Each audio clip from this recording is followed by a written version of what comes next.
आप इतनी directly BJP के लिए क्यों काम कर रहे हो? थोड़ी डिस्कशन से करो यार, थोड़ा घूम घाम के पूछो। क्या आपको ऑर्डर दिया है क्या?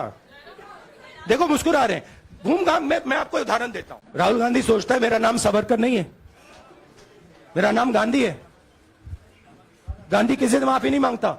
मैं पिछले भारत जोड़ो यात्रा में, आप मेरी कोई भी स्पीच देख लीजिए, मैं वहां कह रहा हूं सब समाज एक हैं, सबको एक साथ चलना चाहिए, भाईचारा होना चाहिए, नफरत नहीं होनी चाहिए, हिंसा नहीं होनी चाहिए। तो मेरी पोजीशन बिल्कुल क्लियर है। ये ओबीसी का मामला नहीं है, ये नरेंद्र मोदी जी और अदानी जी के रिश्ते का मामला है। 20,000 करोड़ रुपए जो अदानी जी को पता नहीं कहां से मिले, उसके बारे में मैं सवाल पूछ रहा हूं और उसका जवाब चाहिए। बीजेपी ध्यान को भड़काने की कोशिश करती है, कभी ओबीसी की बात करेगी, कभी विदेश की बात करेगी, कभी कुछ और बात करेगी, कभी डिस्क्वालिफिकेशन की बात करेगी, मगर सवाल यही है 20,000 करोड़ रुपए, $3 बिलियन किसका था? चाहे स्टेट हो, चाहे कुछ भी हो। मैं सच्चाई को देखता हूं, मुझे और किसी चीज में इंटरेस्ट नहीं है। मैं सच्चाई बोलता हूं। राजनीति में यह फैशनेबल बात नहीं है, मगर यह बात मेरे खून में है। मैं और कोई रास्ता निकाल ही नहीं सकता हूं। तो मेरा काम यह है, यह मेरी तपस्या है, जीवन की तपस्या है, उसको मैं करता जाऊंगा। चाहे मुझे डिस्क्वालीफाई करें, मारे पीटे, जेल में डाले, मुझे कोई फर्क नहीं पड़ता। मुझे अपनी तपस्या करनी है। बीजेपी के नेताओं का काम यही है। देखिए, वो सब नरेंद्र मोदी जी से डरते हैं, कारण आप जानते हो। नरेंद्र मोदी जी ने कहा कि देखिए ध्यान हटाना है। वो सब जानते हैं अदानी जी और नरेंद्र मोदी जी का रिश्ता, सारे के सारे जानते हैं क्या रिश्ता है, सब जानते हैं, मगर डरते हैं। तो अगर नरेंद्र मोदी जी ने उनसे कहा कि भैया ध्यान उधर करो, ध्यान उधर करेंगे। मगर सवाल यही है 20,000 करोड़ रुपए किसका है? राहुल जी, जो जजमेंट आया उसको लेकर बीजेपी ने उसको किया है कि आपने ओबीसी का अपमान किया। पूरे देश में प्रेस कॉन्फ्रेंस करने की तैयारी कर रहे हैं कि आपने ओबीसी का अपमान किया था। भैया देखिए, पहला आपका अटेम्प्ट वहां से आया, दूसरा आपका अटेम्प्ट यहां से आया, तीसरा आपका अटेम्प्ट यहां से आया। आप इतनी डायरेक्टली बीजेपी के लिए क्यों काम कर रहे हो? थोड़ी डिस्कशन से करो यार, थोड़ा घूम घाम के पूछो। क्या आपको ऑर्डर दिया है क्या? देखो मुस्कुरा रहे हैं, घूम घाम। मैं आपको उदाहरण देता हूं, आप थोड़ा घूम घाम के निकाल नुकुल के बोलो। देखो ऐसे बोलो पहले, राहुल जी, हाँ, तो please if you want to work for the BJP, then bring a BJP flag symbol here and put it on your chest. Then I'll answer you the same way I answer them. Don't pretend to be a pressman. मैं उन सब का, सब विपक्षी दलों का धन्यवाद करता हूं कि उन्होंने इस बात में हमारी सपोर्ट की और हम सब मिलके काम करेंगे। ये उम्मीद में कोई इंटरेस्ट ही नहीं है। चाहे मुझे सदस्यता मिले ना मिले, मैं अपना काम करूंगा।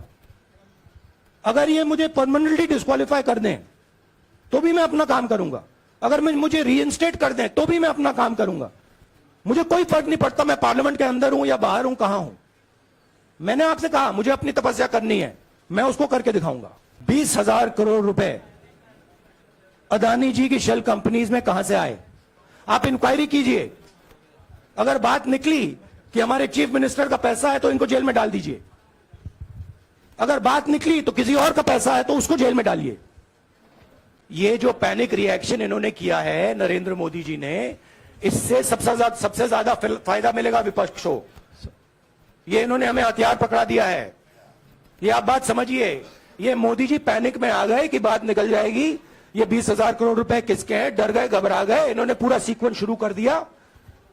ये विपक्ष को सबसे बड़ा इन्होंने हथियार दिया है। राहुल जी, क्योंकि जनता के माइंड में अब एक सवाल आ गया है कि जनता जानती है कि अदानी जी भ्रष्ट व्यक्ति है। अब जनता के माइंड में यह सवाल उठा है कि इस भ्रष्ट व्यक्ति को हिंदुस्तान का प्रधानमंत्री क्यों बचा रहा है। यह मतलब अब सब कुछ बीजेपी के लोग, नरेंद्र मोदी जी, सब कुछ इस व्यक्ति को बचाने के लिए क्यों कर रहे हैं? दूसरा सवाल, बीजेपी के लोगों ने कहा कि अदानी पर आक्रमण देश पर आक्रमण है।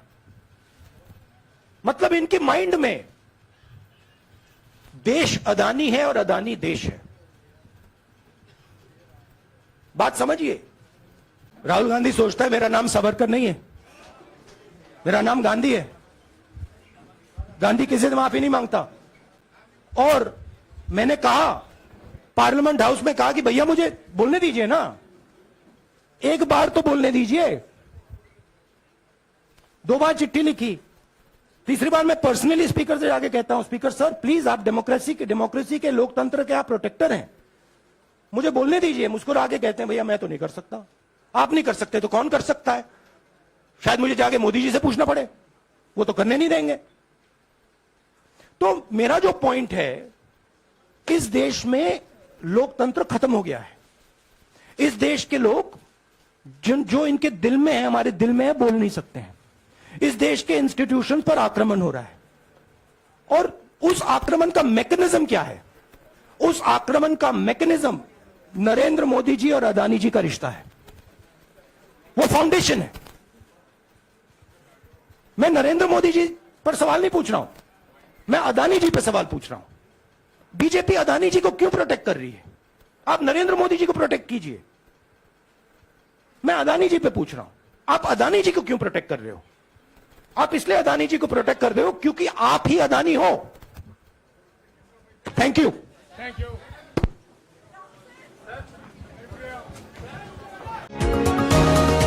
तुम्ही पाहत आहात विस्टा न्यूज मराठी।